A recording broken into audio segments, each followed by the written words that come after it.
आज हम लोग बात करेंगे पार्ट्स ऑफ स्पीच का बारे में। ये पार्ट्स ऑफ स्पीच क्या है? पार्ट्स ऑफ स्पीच को समझने के लिए उससे पहले हम लोग को सेंटेंस के बारे में जानना जरूरी है। फिर ये सेंटेंस क्या है, चलिए थोड़ा उसका एग्जाम्पल देख लेते हैं। By adding many words that express complete feeling of the mind is called sentence. बहुत सारे वर्ड को जोड़कर जो मन की भावनाओं को संपूर्ण रूप से प्रकाशित करता है उसे हम लोग सेंटेंस कहते हैं। चलिए उसका थोड़ा कुछ एग्जाम्पल देख लेते हैं। क्या कहना चाहते हैं? Rahim play football, Hina likes to draw.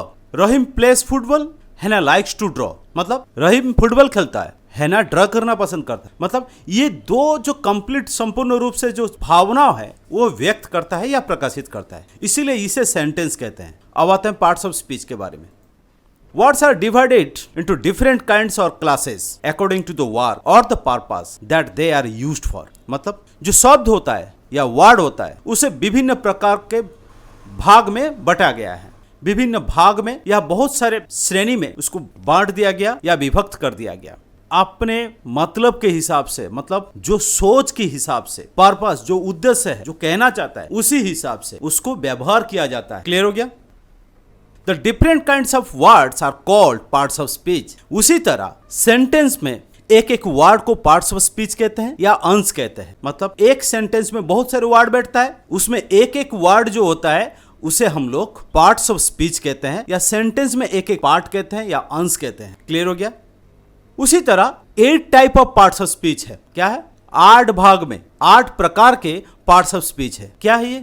Noun, pronoun, adjective, verb, adverb, preposition, conjunction और इंटरजेक्शन। नाउन जो होता है वो विशेष से होता है, प्रोनाउन सर्वनाम, एडजेक्टिव विशेषण, वर्ब क्रिया, एडवर्ब क्रिया विशेषण, प्रिपोजिशन अन्य सूचक अवयव, कंजक्शन संयोगकारी अवयव, इंटरजेक्शन आवेग सूचक अवयव। ये तो हम लोग को मीनिंग पता चला, लेकिन इसका डेफिनेशन क्या है? ये सारे डेफिनेशन को एक एक करके हम लोग समझते हैं। अब हम बात करेंगे नाउन के बारे में। नाउन क्या है?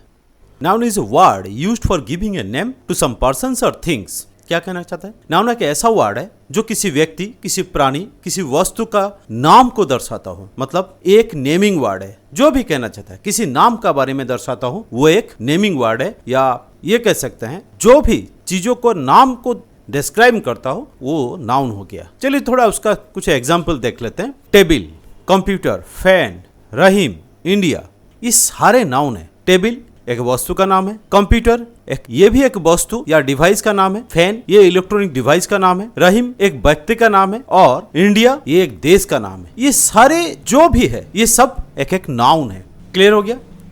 अब आते हैं प्रोनाउन। प्रोनाउन क्या है? A pronoun is a substitute for noun used instead of a noun. मतलब प्रोनाउन जो होता है वो नाउन का सब्स्टिट्यूट में व्यवहार किया जाता है, नाउन के बदले में प्रोनाउन को यूज किया जाता है। चलिए उसका कुछ एग्जांपल देख लेते हैं। ही, सी, ईट, दे, हार, हिम, आई, वी एक्सेट्रा, ये सारे प्रोनाउन है। कैसे? मान लेते हैं राम इज ए प्लेयर, मान लेते हैं सचिन इज ए प्लेयर। हम लोग कहीं पे भी देखेंगे तो उसका एग्जाम्पल देंगे। हम ये नहीं कहेंगे सचिन खाता है, सचिन जाता है, सचिन खेलता है, ये नहीं होता। ही इज गोइंग, सचिन के बदले में ही बैठा दिया, मतलब सचिन हो गया नाउन और ही हो गया pronoun. Sita is a good girl, Sita हो गया नाउन और सीता के बदले में सी इज ए डॉक्टर, हम लोग ऐसे भी कह सकते हैं। सीता के बदले में जो सी बैठता है उसे हम लोग प्रोनाउन कहते हैं। ठीक है, उसी तरह ईट, दे, हार, हिम, आई, वी ये सब प्रोनाउन है। ये क्लियर हो गया? अब आते हैं एडजेक्टिव। ये एडजेक्टिव क्या है? एडजेक्टिव जो है, an adjective is a qualifying और डिस्क्राइबिंग वर्ड। मतलब नाउन और प्रोनाउन का बारे में और कुछ भी बोलता हो,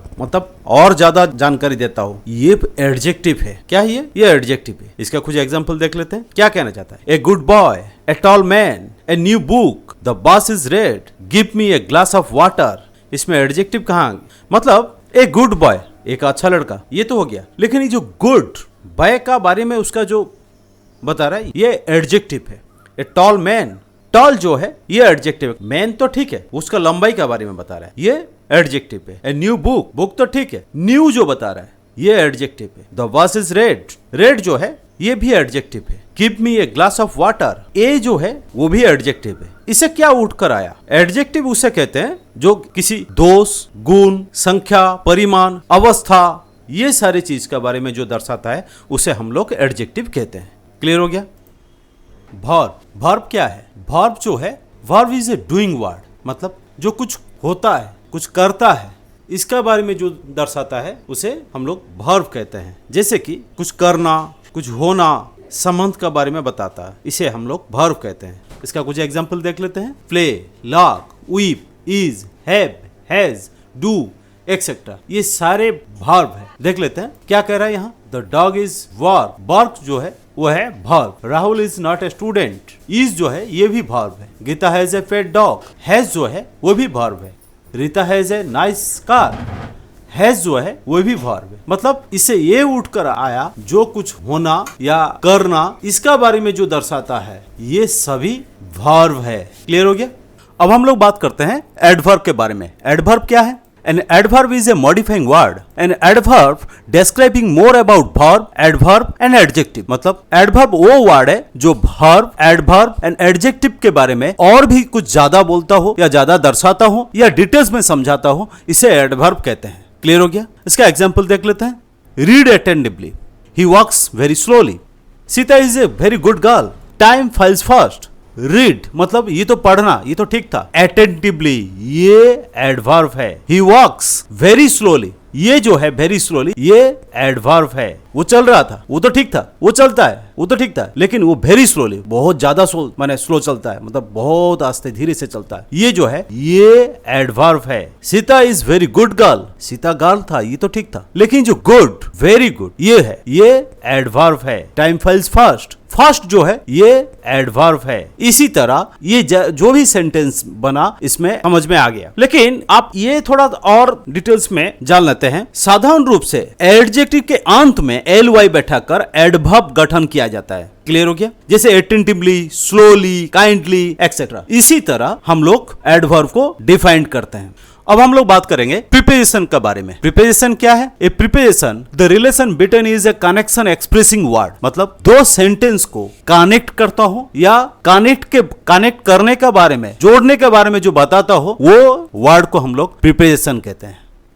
इसका एग्जाम्पल देख लेते हैं। और ऐसे भी आप कह सकते हैं, और आप ऐसे भी कह सकते हैं, नाउन या प्रोनाउन को पहले बैठता है और उसी नाउन या प्रोनाउन के संग सेंटेंस में दूसरे नाउन और प्रोनाउन का बारे में प्रकाश करता हो या उसके संबंध में बताता हो, उसके बारे में दर्शाता हो, उसे हम लोग प्रीपोजिशन कहते हैं। क्लियर हो गया। चलिए उसका एग्जाम्पल देख लेते हैं। To, into, on, at, with, from, these are preposition। Clear हो गया। The pen is on the table. He came here with his servant। Clear हो गया। ये क्या कहना चाहता है? The pen is on the table. Table जो है वो नाउन है, इससे पहले ऑन बैठा गया और ये पेन और टेबल का बीच का जो संबंध है इसको जोड़ा गया। ठीक उसी तरह ही came here with his servant. He come here, ये तो ठीक है, हिज सर्वेंट उसके सर्वेंट के साथ, लेकिन जो विथ साथ जो बताता है, ये दोनों सेंटेंस को जोड़ा गया विथ देकर। I do not want any help from you. From जो है मतलब आपसे मैं हेल्प नहीं चाहता हूं, आपसे, ये जो फ्रॉम यू, इसीलिए फ्रॉम जो है ये प्रीपोजिशन है। क्लियर हो गया। अब हम लोग बात करते हैं कंजक्शन। कंजक्शन क्या है? A conjunction is a joining word,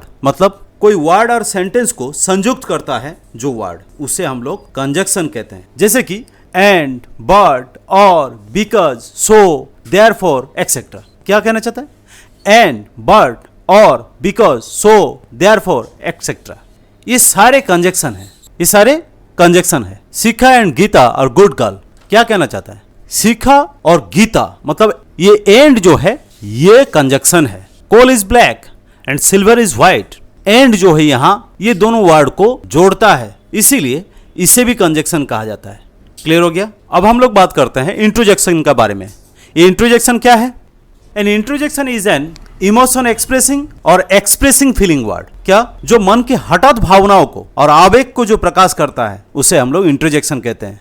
जैसे कि alas, the boy has failed, bravo, hello, hurrah, ये सारे इंट्रोजेक्शन है। क्लियर हो गया। ये सारे सेंटेंस जो भी मैंने बताया, ये 8 पार्ट में जो बटा गया, पार्ट्स ऑफ स्पीच को मैंने बताया, इसको आप बेसिक थ्योरी मान के चलिए। ये डिटेल में नहीं है, ये डिटेल में आगे चलकर और पार्ट बाय पार्ट हम लोग डिस्कस करेंगे। कहीं पे भी आपको समझ में नहीं आता है, आप बेझिझक पूछिए, मैं आपका डाउट क्लियर कर दूंगा। आप वीडियो को बार बार देखते रहिए। कहीं पे भी कोई भी समस्या हो आप बेझिझक पूछिए, लिखिए, हमसे व्हाट्सएप कीजिए, आप दूसरे को भी शेयर कीजिए ताकि हर कोई उसका मौका उठा सके और उसको सीख सके। आपका क्लास में जो भी स्टूडेंट है आप उसे भेजिए। किसी का भी कोई भी डाउट हो बेझिझक पूछिए। मैं चाहता हूं कि आप फ्री ऑफ कॉस्ट में इसको सीख सकें और उसको शेयर भी कीजिए ताकि सबका भला हो। वीडियो को देखने के लिए प्यार भरा धन्यवाद।